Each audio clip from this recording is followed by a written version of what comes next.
My fiancé let his family mock my dad's sacrifice like it was some dumb joke.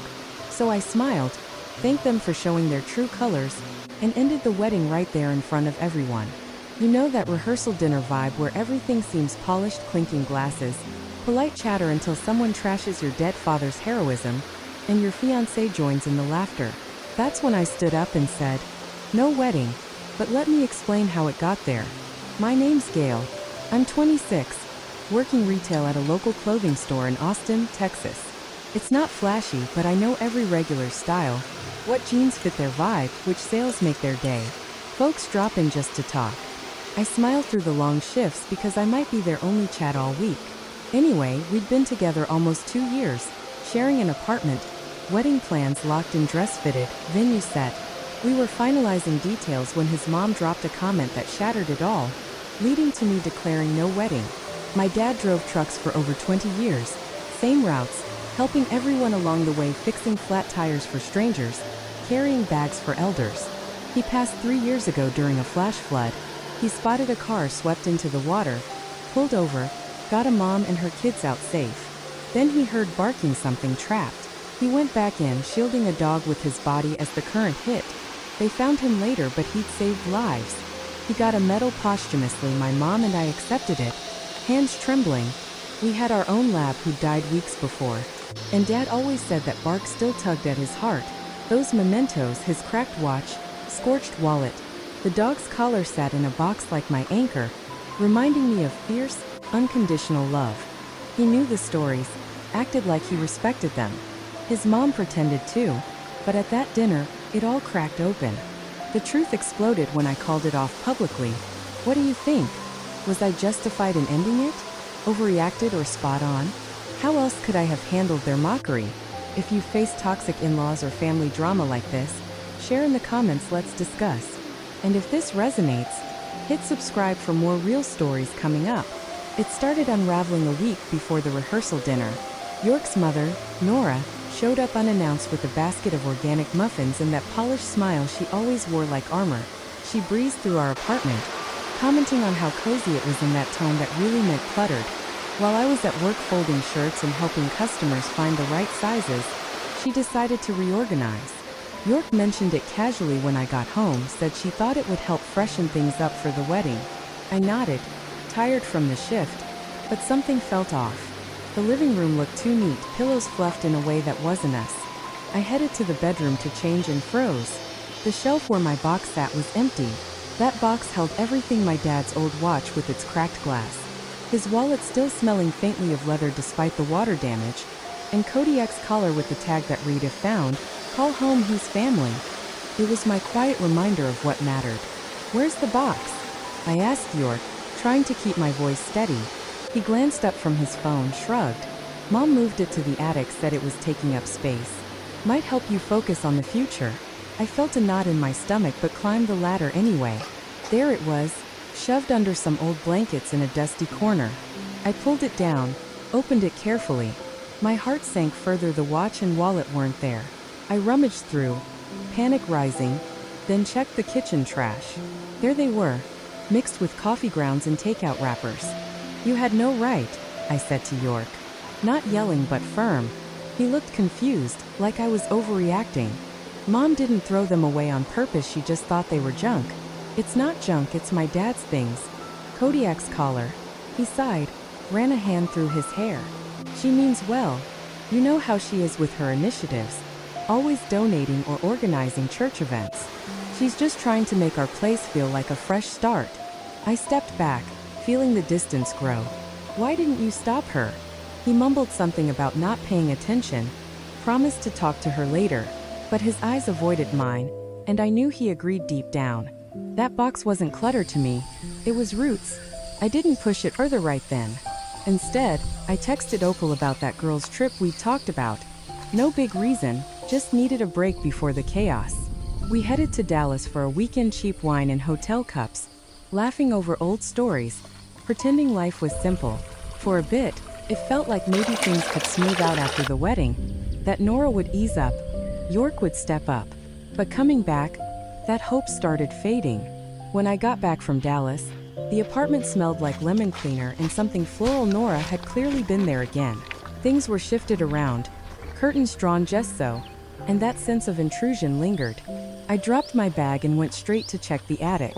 The box was still up there, untouched since I'd retrieved the watch and wallet from the trash. But now, a few other items felt out of place, like she'd rummaged through more. I carried it back down, set it on the shelf where it belonged, and tried to shake off the unease. York was at his laptop, typing away on some work email, barely looking up as I moved around. Then came the knock. Nora, holding a steaming mug of herbal tea like a peace offering. She stepped in without asking, that distant smile fixed on her face. "Gail, I see you brought the box back down. Honestly, it's sweet how attached you are. But with the wedding so close, maybe it's time to clear out the baggage." "Baggage?" I repeated, my voice tighter than I intended. "That's my family's memories, not some old luggage." She tilted her head, like I was a puzzle she couldn't quite solve. "Oh sweetie, I get it. Your dog Kodiak, right? Pets are special, but he passed a while back. Keeping a collar and those water-damaged trinkets in the bedroom just seems heavy.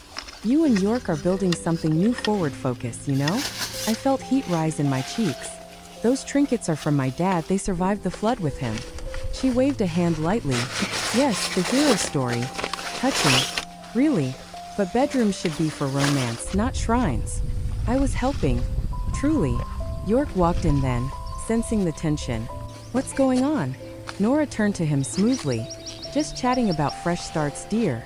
Gail's a bit sentimental, which is endearing, but we all need balance." He nodded, glancing between us. "Mom's right, it might help lighten things up." I stared at him, waiting for more, but he just added, "We'll figure it out after the wedding." I stepped away, not wanting to escalate. Maybe he was right. Pre-wedding nerves could make everything feel bigger. I'd heard friends talk about jitters, how little things blew up. So I pushed it down, focused on the details instead. The rehearsal dinner was coming up fast, and I had lists to check, guest confirmations, menu tweaks. We spent the next couple days prepping. Nora had booked a trendy spot in downtown Austin, all exposed brick and string lights. She texted reminders constantly who was bringing what, how to dress. I invited my mom despite her hint that it was mostly their side. She arrived early to help, her warm presence a quiet anchor amid the buzz. Deep down, doubts flickered. York's quick agreement with Nora, the way he dismissed my feelings, but I told myself it was temporary, that once married, boundaries would set in. He'd grow a spine, she'd back off. Or so I hoped as we headed into the final touches. The rehearsal dinner was held at a sleek downtown Austin spot, exposed brick walls, Edison bulbs strung overhead, long tables draped in white linen. Nora had rented the whole place, and she made sure everyone knew it, mentioning the cost 3 times before appetizers even arrived. About 40 guests, mostly from Yorkside, big personalities, loud laughs, the kind who owned businesses or sat on boards. My side was small, my mom in her best dress, a couple aunts, Opal and Paula, who drove in to support me. We started with toasts, light ones about love and futures. I tried to relax, sipping water, smiling through the small talk. Then Neil stood up, glass raised, that confident grin on his face. "We're thrilled York. Found someone like Gail, simple but sturdy, you know? You really lucked out, son. Not every guy gets to level up like that." Polite chuckles rippled around the table. York smiled wide, clinked his glass. I gripped my fork tighter under the cloth. Later, Anita leaned in close, her voice low and sweet. "So, this your first time trying foie gras? Or oysters? I wasn't sure if you'd be into fancy stuff, thought maybe allergies or something." She giggled like it was harmless. I didn't answer. York chuckled along, squeezing my hand like it was funny. Quinn chimed in next, all polished enthusiasm. "You're so authentic. Gail, that's really trending right now. Being real, keeping it simple. It's refreshing." She said it with that pause that made it sound like a compliment wrapped in pity. Nora watched it all, sipping her wine, then rose for her own toast. "I'm just so happy to see you all here tonight. This is special, and I'd like to say a few words about our Gail. She's strong-willed, knows what she wants, sometimes a little too much. York is calm, grounded. They balance each other beautifully. She'll bring the emotion, he'll bring the restraint. Laughter, soft but pointed. The road to happiness isn't always straight, especially with different backgrounds. But that's the beauty we learn. For example, I'm learning patience with certain sentimental items in bedrooms. The key is humor and moving forward. She looked right at me, raised her glass. Cheers! The room clapped lightly. I felt my face burn, but kept it together. Then I excused myself to the restroom, needed air. On my way back, I passed the hallway where Anita and Otto were whispering by the sinks. At least she's pretty, especially for someone from that background. And her dad, hero or not, jumping into a flood for a dog? Kind of foolish, right? Didn't he think about his own family? His daughter? They froze when I stepped out of the stall, silent. I walked past without a word, legs shaky, back to the table where York was still chatting, still smiling like nothing had happened. The laughter from Otto's joke still echoed in my head as I sat back down. York leaned over, whispering something light about the food, then chuckled again at whatever Otto had said next, something about not jumping into floods for a month. His laugh was easy, familiar, the same one he'd used when Neil called me sturdy. I looked at him, really looked, and saw the pattern clear. He never corrected them, never stepped in. He just blended in. My hands shook under the tablecloth. I couldn't breathe right. My mom caught my eye from across the table, her face calm but knowing. She nodded once. Small. I excused myself again, this time pulling her aside near the bar. Mom, I whispered, voice cracking just a little. I can't do this. I can't marry him. She didn't ask why. She'd heard the whispers, seen the toasts. I know, she said softly.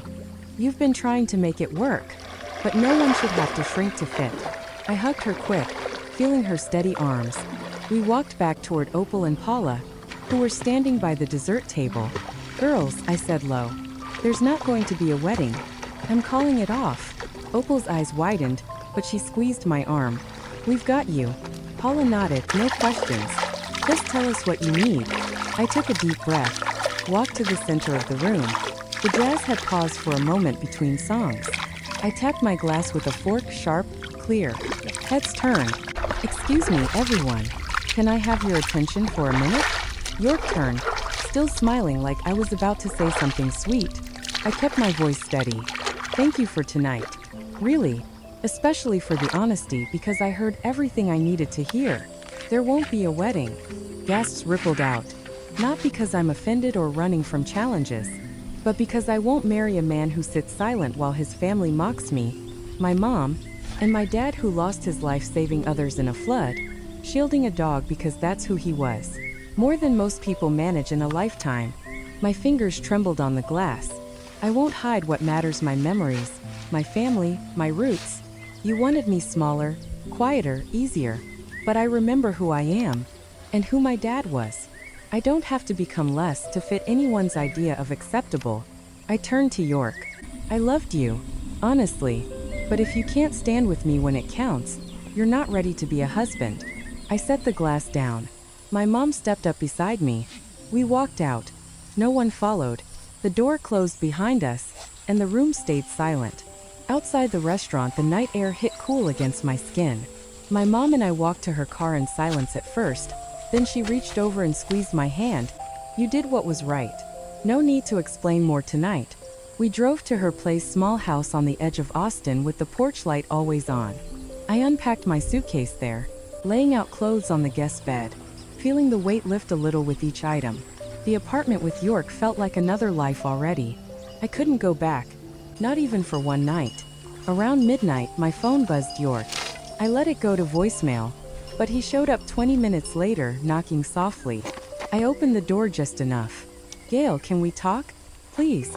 I stepped aside, let him in. He looked wrecked, hair messy, eyes red. I didn't expect you to actually leave like that. It was just dinner. People had drinks, said stupid things. I snapped. Stupid things? They mocked my dad. You laughed along. He rubbed his face. I didn't want to make a scene in front of everyone. Con này là nhiều gai Handle thế. it privately later. Đi mang ra đây đi, chị em mình nướng đi. Chị đang cắm trại ở đây, cẩn thận nó chạy ra mất. He sighed. Mom went too far. Okay, but she didn't mean to hurt you. She stressed the wedding, the planning. You know how she gets with her committees and everything. I crossed my arms. And you? You sat there agreeing. He looked down. I love you. I thought it would blow over. I turned away, kept packing the last few things into a bag. It's done, York. Go home. He tried one more time. We can fix this. Talk to Mom, she'll apologize. I shook my head. No. She meant every word. And you let it happen. He stood there a moment longer, then left quietly. The door clicked shut, and the house felt still. The next morning I woke to the doorbell. York again, holding a dozen roses, looking like he hadn't slept. My mom answered, gave him a nod cold enough to freeze water, then left us in the living room. I miss you. He started fast. Couldn't sleep thinking about it. It was a misunderstanding. No one meant harm. Mom was stressed. The family, they're loud, but they don't know you like I do. Who cares what they think? I stared at him, feeling nothing but tired. You still don't get it. This isn't about one night or stress. It's you watching me get torn down and saying nothing. Laughing. He paused. Maybe if you said you overreacted a bit, Mom would calm down. We could work through it. I closed my eyes. You want me to apologize for standing up? For saying mocking my dead father isn't okay? He looked away. I just want things back to normal. His phone rang loud in the quiet room. He answered without thinking. Yeah, Mom?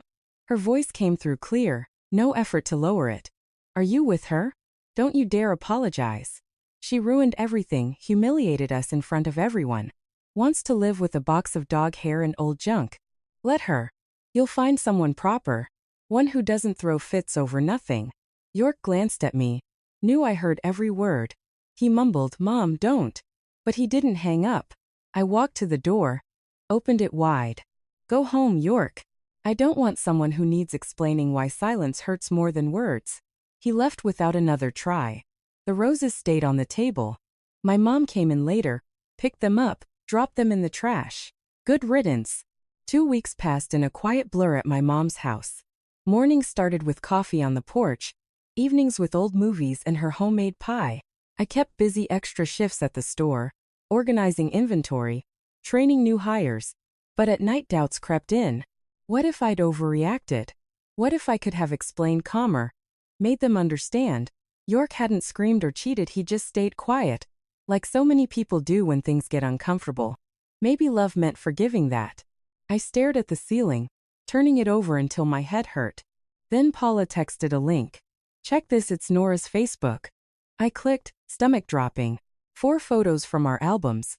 One of me at 10 on my dad's shoulders with Kodiak and a silly hat. Another a crayon drawing I'd made of him putting out a fire. A picnic shot with my dad is my hero shirt. And finally the medal, certificate, watch, wallet, and Kodiak's collar arranged on a bedspread, the exact photo I'd shown York once. Tears in my eyes as I explained how much it still hurt. Nora's caption. Sometimes people we think are close are just overly sentimental. We try to understand. But when your son's fiancé builds a shrine to her past in their bedroom, it's not healthy, it's trauma. We're concerned for York. He deserves a strong partner. Not someone stuck in yesterday. The comments poured in. Poor guy living in a museum? Therapy would fix that. Dodged a bullet. Quinn had liked everyone. Added her own. This is why you talk these things out before the ring. Gail needs help, not a wedding. I felt sick. Only York could have given her those pictures. I dialed him immediately. Why did you give her my photos? He hesitated on the line. I thought if she saw how much it meant, she'd get it. Maybe soften. I didn't think. You didn't think she'd post them for everyone to mock? Those were private. For me. Not for her to dissect online. He stammered. I'll talk to her. She'll take it down. I saw you like the post, York. Don't fix anything. I'll handle it. He went silent. I hung up, blocked his number, deleted every trace messages, photos, shared accounts. Then I reported the post on Facebook privacy violation, attached screenshots, submitted. By the next afternoon it was gone. No apology, no explanation from Nora. Just silence. That silence said more than words ever could. 3 months later I signed the lease on a small 2-bedroom in central Austin, bright windows, hardwood floors. Always smells like fresh coffee from the pot. I keep going. The box with my dad's things sits on the living room shelf now. Open and visible. No more hiding. No more apologies for what it means. I walk past it every day and feel grounded instead of heavy. At work, I got promoted to store manager. I handle orders, train the new team, deal with vendors. People trust me because I remember names, listen when they talk. Customers come in just to chat now, like I used to. It's small, but it feels real. I started running in the mornings along the trails near town lake, nothing fancy, just steady steps to clear my head. Then I adopted Bruno, a young lab with big paws and endless energy. He greets me at the door every evening, tail wagging like he's been waiting all day. My dad would have loved him, probably taught him tricks in the backyard. I don't think about York much anymore. Sometimes, a song on the radio or a coffee order reminds me of how he always got the same thing. Never understood why anyone would want a dog around. He stopped trying to reach out after the block. From what mutual friends said in passing, he took it hard. Stress piled up. Focus slipped at work. Eventually lost his job. Not dramatic. Just the slow grind of carrying guilt and no one to share it with. He's alone now, figuring things out. Nora's quieter online. The post got deleted, but word spread in her circles. Friends distanced themselves. Committee invites dried up. She lost that polished network she built everything around. No big fallout, just people choosing distance. I never wanted revenge. What I needed was respect for myself, for my family, for the man who taught me to stop when someone needs help. My dad didn't hesitate in that flood because he knew love doesn't wait for convenience. It acts. And now I know the same. Love isn't staying silent when the people you care about get torn down. It isn't excusing cruelty with she's stressed. It's standing up, even when your hands shake. It's choosing yourself over fitting in. I come from people who love fiercely, without conditions. And I'm not shrinking anymore. No one gets to take that away.